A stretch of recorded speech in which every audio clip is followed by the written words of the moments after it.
Everyone, welcome to Bansal academy. I am Roshni Gautam और इस class में बात करेंगे जेके पीएससी इकोनॉमिक लेक्चरर को कैसे टारगेट करें। तो आपका सब्जेक्ट इकोनॉमिक्स है, तो इकोनॉमिक्स में क्या आपकी अप्रोच, आपकी स्ट्रैटेजी होनी चाहिए ताकि आप अच्छे से इसको क्रैक कर पाए। और सभी को इन्फॉर्मेशन मैं देना चाहूँगी स्टूडेंट कि बंसल एकेडमी के द्वारा कोर्स लॉन्च किया गया है जहाँ पर इकोनॉमिक्स सिलेबस को डेप्थ में कवर किया गया है। प्रॉपर क्वेश्चंस है, एक्सपेक्टेड क्वेश्चंस है। तो क्या करना है, आपने कमेंट सेक्शन में जाना है, वहां पर लिंक होगा या पर्टिकुलर नंबर पर जो कि आपको दिख रहा है उस पर कॉल कर सकते हैं। कोई भी डाउट होता है, कोई भी सजेशन होता है तो आप कमेंट सेक्शन में लिख सकते हैं। तो चलिए अब इस क्लास को स्टार्ट करते हैं और पूरे सिलेबस को डिकोड करेंगे और बहुत अच्छे से एग्जामिनर ने सिलेबस को दिया है। तो प्रॉपर अगर आप डेप्थ में करते हैं उस सिलेबस को और बुक्स को फॉलो करते हैं, अगर बुक्स में डेप्थ में नहीं करना है तो आप हमारे कोर्स को भी ले सकते हैं जो कि बहुत हेल्पफुल होगा और पूरे डेप्थ में सिलेबस को कवर किया गया है। ओके, तो क्या सिलेबस एग्जामिनर के द्वारा दिया गया है एक बार मैं आपको दिखा देती हूँ और फिर हम पीपीटी से उसको कर लेंगे। तो यहाँ पर एग्जामिनर के द्वारा ये देखिए सिलेबस दिया गया, proper A to Z mention किया गया है, बहुत अच्छे से मेंशन किया गया है। तो देखते हैं, अब देखिए तो यूनिट कौन सी कवर करना है, नाम अलग है। अगर आप देखोगे तो एग्जामिनर ने नाम अलग दिया है, लेकिन नॉर्मली अगर हम इकोनॉमिक्स के यूनिट की बात करें तो प्रॉपर ये आपको यूनिट कवर करना है, ठीक है। और अच्छे से करके जाना है, डेप्थ में करके जाना है। तो माइक्रो हो गया, मैक्रो हो गया, स्टैटिस्टिक्स हो गए, इंटरनेशनल इकोनॉमिक्स हो गए, पब्लिक इकोनॉमी, या कहीं कहीं आपको पब्लिक जो है फाइनेंस भी देखने को मिलेगा। तो पब्लिक इकोनॉमिक्स या पब्लिक फाइनेंस हो, ये one of the same thing है। मनी एंड बैंकिंग है, ग्रोथ एंड डेवलपमेंट और इंडियन इकोनॉमी, इन सभी को कवर करना है। और मैं आप सभी को ये भी सजेस्ट करना चाहूँगी कि मैथ्स भी कवर करके जाएंगे, प्लस मैथ के साथ थोड़ा बेसिक इकोनोमेट्रिक्स भी पढ़ के जाएंगे। अगर एग्जामिनर दे देता है तो आपको पता होना चाहिए। ये सब कवर करके जो एग्जामिनर ने सिलेबस मेंशन किया है वो कवर कर ले और थोड़ा सा अपनी अपडेट करके थोड़ा सा और भी डेप्थ में करके जाए तो आपके लिए बहुत हेल्पफुल होगा कि जैसे भी एग्जामिनर क्वेश्चन पूछता है तो आपको पता होना चाहिए। ओके, तो सबसे पहले अगर हम देखें तो माइक्रो इकोनॉमी इन्होंने बोला है कि माइक्रो में आपने क्या पढ़ना है। तो देखते हैं एग्जामिनर ने क्या क्या बोला है। तो बोला है इलास्टिसिटी ऑफ डिमांड। तो नॉर्मली पहले हमें डिमांड पढ़ना होता है, फिर सप्लाई पढ़ना होता है, फिर इलास्टिसिटी ऑफ डिमांड। तो इन्होंने बोला है मीनिंग क्या होता है, टाइप क्या होता है, मेजरमेंट कह सकते हैं। तो इसका मैथमेटिकल एप्लीकेशन मीन्स कैलकुलेशन भी आपको पता होना चाहिए, ठीक है। फिर कंज्यूमर बिहेवियर, नॉर्मली डिमांड पढ़ते हैं, सप्लाई पढ़ते हैं, कंज्यूमर बिहेवियर पढ़ते हैं, प्रोड्यूसर बिहेवियर पढ़ते हैं। कंज्यूमर बिहेवियर में पहले हम यूटिलिटी पढ़ते हैं और फिर इलास्टिसिटी पढ़ते हैं। तो ये इन्होंने प्रॉपर दिया है, ठीक है। वही सब्स्टिट्यूशन इफेक्ट, इनकम क्या होता है, सब्स्टिट्यूशन इफेक्ट क्या होता है, प्राइस इफेक्ट क्या होता है, ये सब आपने करना है। रिवील प्रेफरेंस थ्योरी भी करके जाना है। ओके, ये है, ये कंज्यूमर बिहेवियर में भी होता है। Okay, assumption, derivation, demand curve क्या होते हैं, टाइप ऑफ डिमांड क्या होता है, शिफ्टिंग किस वजह से होती है, ओके, मूवमेंट किसकी वजह से होती है, ये सब आपको पता होना चाहिए। थ्योरी ऑफ प्रोडक्शन, अब प्रोडक्शन मीन्स प्रोड्यूसर बिहेवियर में चलेगा। तो आपको पता होना चाहिए short run production function, long run production, return to scale, return to factor, ये सब करके जाएंगे। फिर टाइप ऑफ प्रोडक्शन फंक्शन तो इन्होंने दिया है, जैसे कॉप्डर ग्लास प्रोडक्शन फंक्शन दिया है, ठीक है। तो आपको प्रॉपर सारी फंक्शंस करके जाना है। सिर्फ इन्होंने कॉप्डर ग्लास दिया है तो आपको सीईएस प्रोडक्शन फंक्शन भी करके जाना है। अगर दे दिया, मेंशन दे दिया तो आप पढ़ के जाएंगे। Plus return to scale, law of variable proportion दिया है, short run, long run, and optimum combination of factor unit के बारे में बात की है। थ्योरी ऑफ कॉस्ट उसके बाद इन्होंने बात करी है। मार्जिनल रिलेशनशिप मतलब कि मार्केट में आ गए, मार्केट में मतलब कि आपने प्रोडक्शन भरना है, कॉस्ट भरना है, फिर रेवेन्यू भरना है, रेवेन्यू के बाद फिर आप मार्केट में आ जाएंगे। तो मार्केट में सारे मार्केट के बारे में भरना है। तो इन्होंने बोला है perfect competition, short run, long run क्या होती है, इक्विलिब्रियम, ये आपने करना है। फिर मोनोप्लिस्टिक इन्होंने दिया है, मोनोप्लिस्टिक के बाद डुओपॉली भी दिया है, डुओपॉली और ओलिगोपॉली भी इन्होंने बोला है। एंड मॉडल, ओके, मॉडल इन्होंने मेंशन किया है कि ओलिगोपॉली दो प्रकार की होती है, कोल्यूसिव एंड नॉन कोल्यूसिव। तो मॉडल्स भी इन्होंने बोला है, जैसे कुर्नोट मॉडल हो गया, स्विगी मॉडल हो गया, स्टैकलबर्ग हो गया, बस 3 मॉडल मेंशन किया है। बट आप अगर मॉडल दिया है तो आप सारे पता होना चाहिए कि यहाँ पर जो है कोल्यूसिव और नॉन कोल्यूसिव में कौन कौन से मॉडल्स होते हैं। ओके, ये डुओपॉली, जब दो, ओके, ओलिगोपॉली का ही पार्ट है डुओपॉली, और इसमें मॉडल्स के बारे में जहाँ पर दो ही फर्म्स होते हैं, दो ही प्रोड्यूसर्स होते हैं। ओके, ये है। फिर वेलफेयर इकोनॉमिक्स भी इन्होंने दिया है। तो देखिए होता क्या है, अगर हम माइक्रो की बात करें तो इसको डिवीजन किया जाता है, डिमांड एंड सप्लाई हम पढ़ते हैं पहले, ओके, प्रॉपर आपको ऐसे ही सिलेबस मिलेगा। फिर कंज्यूमर बिहेवियर पढ़ते हैं, कंज्यूमर बिहेवियर के बाद प्रोड्यूसर बिहेवियर पढ़ते हैं, फिर हम मार्केट में आ जाते हैं, ओके, मार्केट में आ जाते हैं, और फिर हम वेलफेयर इकोनॉमिक्स पढ़ते हैं, जहाँ पर प्रेटो, ऑप्टिमल कंडीशंस, ओके, ये सारे और भी वेलफेयर थ्योरीज होती हैं वो भी है। तो ये प्रॉपर सीक्वेंस चलता है माइक्रो का। ओके, तो ये सब आपने डिटेल में करना है, इन्होंने मेंशन किया है, तो आपको प्रॉपर जो मेंशन नहीं भी किया है वो भी आप इसमें करके जाएंगे। बुक्स की बात करें तो एच.एल. आहूजा आप इसको कर सकते हैं, बट ये बहुत डेप्थ में होता है, आपके पास टाइम है तो इसको पढ़ लीजिएगा, आप बेसिक इसको फॉलो कर सकते हैं, या कोई डाउट होता है तो इससे आप सॉल्व कर सकते हैं। अगर आप हमारी कोर्सेज लेते हैं तो उसमें आपको प्रॉपर नोट्स, कोर्स मतलब वीडियोस के साथ आपको प्रॉपर नोट्स मिलेंगे। फिर चलते हैं सेकेंड यूनिट में, that is macro economics. Macro economics में हम देखते हैं क्या है, तो आपको पहले पता होना चाहिए प्रॉब्लम, सेंट्रल प्रॉब्लम, जो कि हम बचपन से पढ़ते आ रहे हैं, तो इन्होंने क्लासिकल से स्टार्ट कर दिया है। फिर हम नेशनल इनकम पढ़ते हैं, फिर क्लासिकल थ्योरीज, सीज लॉस मतलब केन्जियन एंड क्लासिकल का डिफरेंस इन्होंने बोला है। फिर consumption, consumption function and consumption की थ्योरीज, ओके, इन्होंने दिया है। कंजम्पशन फंक्शन जहाँ पर एपीएस, एमपीएस, एपीसी, एमपीएस क्या होता है ये आपको पता होना चाहिए। हाइपोथेसिस मतलब वही जितने भी कंजम्पशन फंक्शंस के थ्योरीज हैं ये आपको पता होना चाहिए। Marginal efficiency of capital investment मतलब केन्स की आ जाती हैं। Multiplier, static, dynamic, multiplier, accelerator, multiplier और एक्सीलरेटर, ये सब। फिर theories of business cycle, business cycle की सारी थ्योरीज यहाँ पर इन्होंने मेंशन किया, जैसे हिग्स हो गया, हेरड हो गया, डोमरो, ओके, अच्छा, ओके, इन्होंने थ्योरीज ऑफ, अगर हम ग्रोथ की बात करें तो मैक्रो में ही दे दिया। This is a part of development economics, okay, development economics, okay, economics का पार्ट है, बट इन्होंने मैक्रो में ही दे दिया तो कोई बात नहीं, ये है। उसमें आपको पूरा हिग्स की थ्योरी, ओके, ये बिजनेस साइकिल हो गया, फिर हैरड डॉमर की हो गई, कैल्डर की हो गया, मिसेस जॉन रॉबिन्सन की थ्योरी, सोलो की थ्योरी, एंड यहाँ पर फिलिप्स का भी सब मैक्रो पार्ट। जब इन्फ्लेशन पढ़ते हैं तो फिर हम फिलिप्स का पढ़ते हैं, theory of inflation and unemployment, ये होता है। ठीक है, तो इन्होंने थोड़ा मिक्स सा दिया है। इसके लिए भी बुक आप एच.एल. आहूजा कर सकते हैं। तो अगर मैं आपको बताऊं तो क्या है प्रॉपर मैक्रो में क्या पढ़ना है ना, पहले आपने ओके इंट्रोडक्शन पढ़ लेना है। इंट्रोडक्शन जैसे सेंट्रल प्रॉब्लम्स क्या होती हैं, ओके, उसमें अपॉर्चुनिटी कॉस्ट भी होता है, प्रोडक्शन पॉसिबिलिटी कर्व के बारे में पता होना चाहिए आपको। फिर हम जाते हैं नेशनल इनकम में, जहाँ पर हम जीडीपी, जीएनपी ये सब पढ़ते हैं, जो कि इन्होंने नहीं लिखा है। ठीक है, प्रॉपर नहीं लिखा है बट आप करके जाएंगे। ओके, फिर हम आ जाते हैं एम्प्लॉयमेंट आउटपुट डिटर्मिनेशन, जहाँ पर क्लासिकल और केन्जियन के बारे में पढ़ते हैं। ओके, फिर हम मल्टीप्लायर, एक्सीलरेटर के बारे में पढ़ते हैं, ये है। फिर बिजनेस साइकिल, आईएसएलएम इन्होंने नहीं बोला है तो आईएसएलएम आप स्किप कर सकते हैं, आईएसएलएम के बारे में इन्होंने नहीं बोला। ओके, ये है।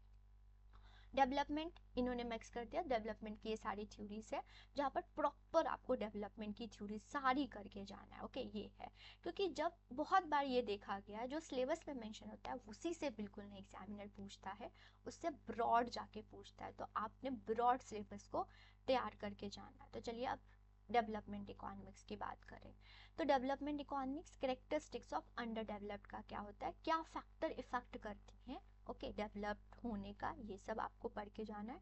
ऑब्जेक्टिव क्या होना चाहिए डेवलपमेंट की, कौन से ऑब्स्टेकल्स होते हैं, या बैलेंस और अनबैलेंस, ये हो गया थ्योरी। थ्योरी में बैलेंस ग्रोथ और अनबैलेंस ग्रोथ, कौन कौन से इकोनॉमिस्ट जो कि बैलेंस को फॉलो करते हैं और कौन कौन से इकोनॉमिस्ट अनबैलेंस का।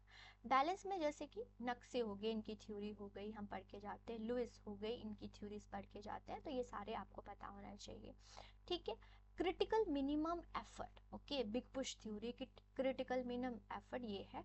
तो प्रॉपर आपको सारे यूनिट्स करके जाना है, देखिए सारी मतलब ग्रोथ मॉडल करके चाहिए, यहाँ पर भी इन्होंने दिया है प्लस यहाँ पर भी दे दिया, तो दोनों मिक्स साथ करके दे दिया है। अगर आपको बुक कोई फॉलो करना है, क्योंकि स्टूडेंट्स बहुत पूछते हैं कि मैम कोई बुक्स बता दीजिए, तो आप ये बुक्स को फॉलो कर सकते हैं जो कि हम मास्टर में फॉलो करते हैं, ओके, ये दोनों बुक्स आप फॉलो कर सकते हैं। फिर एग्रीकल्चर इकोनॉमिक्स, एग्रीकल्चर इकोनॉमिक्स मतलब इंडियन इकोनॉमी का ही पार्ट है। अगर मैं देखूँ स्टूडेंट, तो इन्होंने एग्रीकल्चर इकोनॉमिक्स में क्या दिया है, मीनिंग स्कोप, मतलब इसमें आप जो है इंडियन इकोनॉमी में फॉलो कर सकते हैं, इंडियन इकोनॉमी में ही एग्रीकल्चर आ जाता है, राइट। ये तो meaning scope agriculture economic, productions क्या होता है, मतलब कि आपको इंट्रोडक्शन ऑफ एग्रीकल्चर पता होना चाहिए, क्या पॉलिसीज एंड प्रोग्राम्स आई हैं हमारी एग्रीकल्चर सिस्टम में, गवर्नमेंट कौन कौन से स्कीम्स लेके आ रही है, ओवरऑल मैं आपको बता रही हूँ, पीडीएस सिस्टम क्या है हमारा, मिनिमम सपोर्ट प्राइस क्या है, पीडीएस पता होना चाहिए, मिनिमम सपोर्ट प्राइस पता होना चाहिए, मतलब होलिस्टिक आपको एग्रीकल्चर के बारे में पता होना चाहिए। मीनिंग क्या होता है, ग्रीन रेवोल्यूशंस क्या होते हैं, रेवोल्यूशन के साथ, ग्रीन रेवोल्यूशन के साथ और भी बहुत सारे रेवोल्यूशन आए हैं, ये पता होना चाहिए। और यहीं पर इन्होंने कॉप्ड ग्लास सीईएस जनरल कंडीशन दिया है, रॉस, ओके, ये है।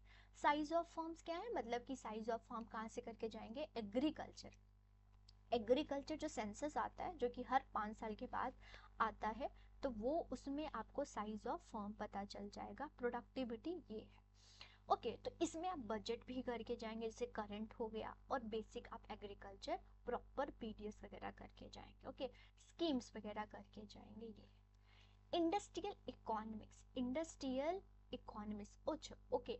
तो एग्रीकल्चर मतलब इंडियन इकोनॉमी का मिश्रा एंड पूरी, आप लोगों ने बहुत ब्रॉड है, बहुत डेप्थ में है, मिश्रा पूरी इसमें कवर कर सकते हैं।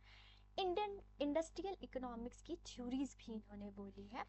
तो पहले इंडस्ट्रीज, इंडियन इकोनॉमी की इंडस्ट्रीज क्या है, क्या क्या पॉलिसीज मतलब रिफॉर्म्स क्या है स्टार्टिंग से, ओके, हमारी जितने भी रिफॉर्म्स आए बिफोर 1991 एंड क्या क्या रिफॉर्म्स या पॉलिसीज आए हैं आफ्टर 1991, ये ओके, ये पता होना चाहिए।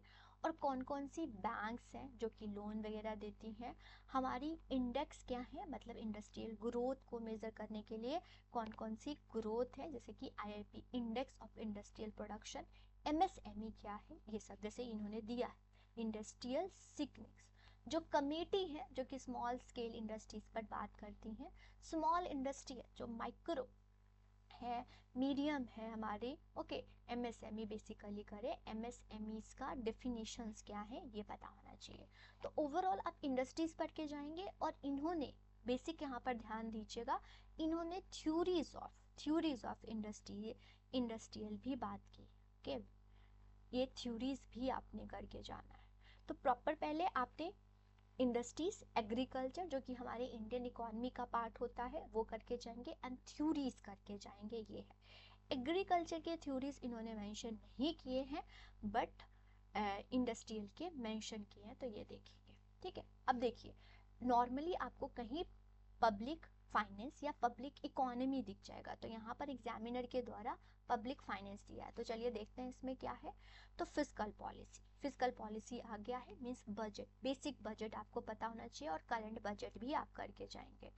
तो बैलेंस बजट क्या होता है, पब्लिक एक्सपेंडिचर क्या होता है, मतलब बजट को क्लासीफाई किया है, बजट हमें पता है, ठीक है, कैसे क्लासीफाई होता है, आपका रेवेन्यू बजट होता है, कैपिटल होता है, एक रिसिट्स होती हैं, एक्सपेंडिचर होती हैं, फिर डेफिसिट होता है, डेफिसिट को करने के लिए कौन कौन सी पॉलिसीज लाई, एफआरबीएम, पूरे डिटेल में आपने जानना है, ओके, डिटेल में ये जाना है। वही डेट के बारे में पढ़ा है, डेट को कैसे रिडीम करते हैं, सेंट्रल स्टेट फाइनेंशियल रिलेशंस क्या है, कैसे डिस्ट्रीब्यूट होता है, और यहाँ पर मैं आपको बोलूँगी आपने फाइनेंस कमीशन, जो कि 16 फाइनेंस कमीशन अब आ गई हैं, तो 15 की ही अभी आपने पढ़ के जाना है, 15 फाइनेंस कमीशन। ओके, अगर बुक की बात करें तो लेखी, आर के लेखी को फॉलो कर सकते हैं इसके लिए। ठीक है, ये है प्रॉपर, आपको प्रॉपर मतलब कि आपने बजट को कवर करना है। जितने टाइप ऑफ बजट्स होते हैं, सर्वे बजट क्या हो गया, करंट भी इनमें करके जाएंगे। बजट के बाद डेफिसिट होता है, डेफिसिट के बाद जो सरकार है वो लोन लेती है, इसमें डेप्ट है। डेप्ट के लिए मैनेजमेंट कैसे करते हैं, रिडीम कैसे करते हैं डेट, ये, बट डेट की थ्योरीज नहीं है तो उसको स्किप कर देंगे। फिर है मॉनेटरी इकोनॉमिक्स, मतलब मॉनेटरी इकोनॉमी इन्होंने बोला है नॉर्मली मनी एंड बैंकिंग है। ठीक है, मनी एंड बैंकिंग है।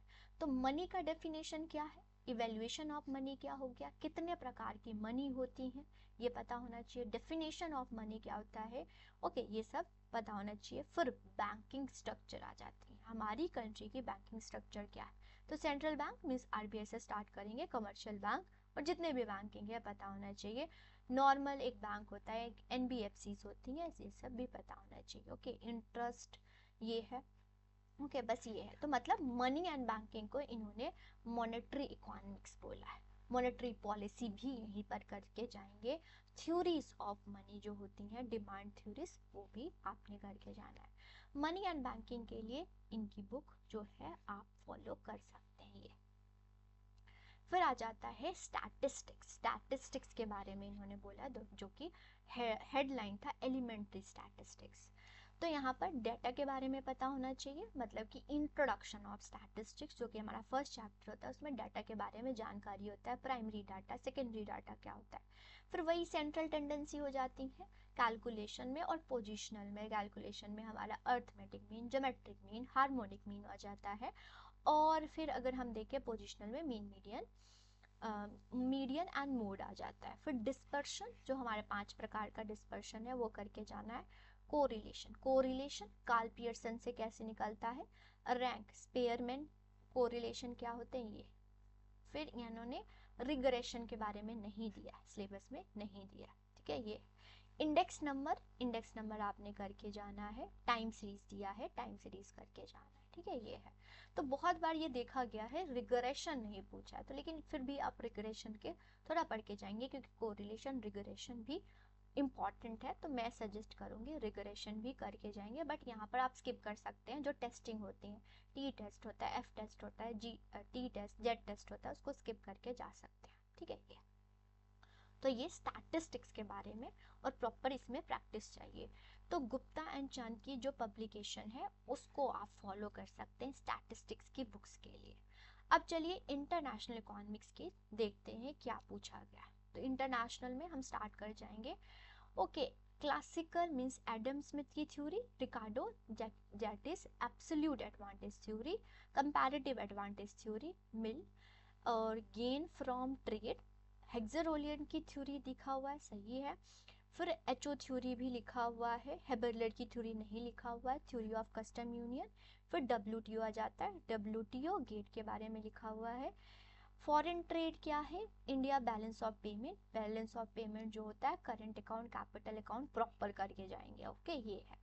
न्यू इंटरनेशनल इकोनॉमिक्स ऑर्डर्स क्या है, इकोनॉमिक्स इंटीग्रेशन क्या है, ये सब आप करके जाएंगे, मतलब थोड़ा सा डेप्थ में करके जाएंगे।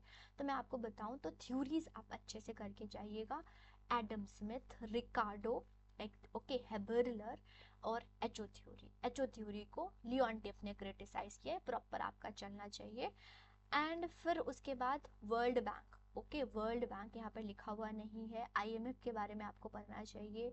फॉरेन, यहाँ कर फॉरेन एक्सचेंज रेट भी नहीं लिखा हुआ है, फॉरेन एक्सचेंज रेट के बारे में आपको पढ़ना चाहिए। फिर बीओपी आपने पढ़ना है। ठीक है, ये तो प्रॉपर ये आपने करना है। तो थोड़ा सा अगर सिलेबस की बात करें तो उन्होंने लिखा हुआ है, थोड़ा सा और भी डेप्थ में आपने पढ़ना है, क्योंकि एग्जामिनर जो सिलेबस देता है उससे ज़्यादा पूछता है। ओके, ये चीज़ है। चलिए, तो आपने कैसी, मतलब आपका नॉर्मली आपको क्या करना चाहिए, बीइंग एक्सपीरियंस के साथ मैं आपको बताऊं तो क्या क्या आपको फॉलो करना चाहिए और कैसी स्ट्रैटेजी करना चाहिए। तो पहले आपने बेसिक, मतलब बेसिक आपने प्रॉपर सिलेबस को कवर किया। थोड़ा सा मैं आपको सजेस्ट करूंगी, इससे ब्रॉड भी पढ़ के आप जाएंगे, राइट, ये है जैसे कि मैंने आपको हर चीज़ में बताया है। तो पहले सिलेबस कवर कर लीजिएगा और शॉर्ट नोट बनाना है जो कि आप भूल जाएंगे, और एग्जाम टाइम आपको उसको रिवाइज करनी है।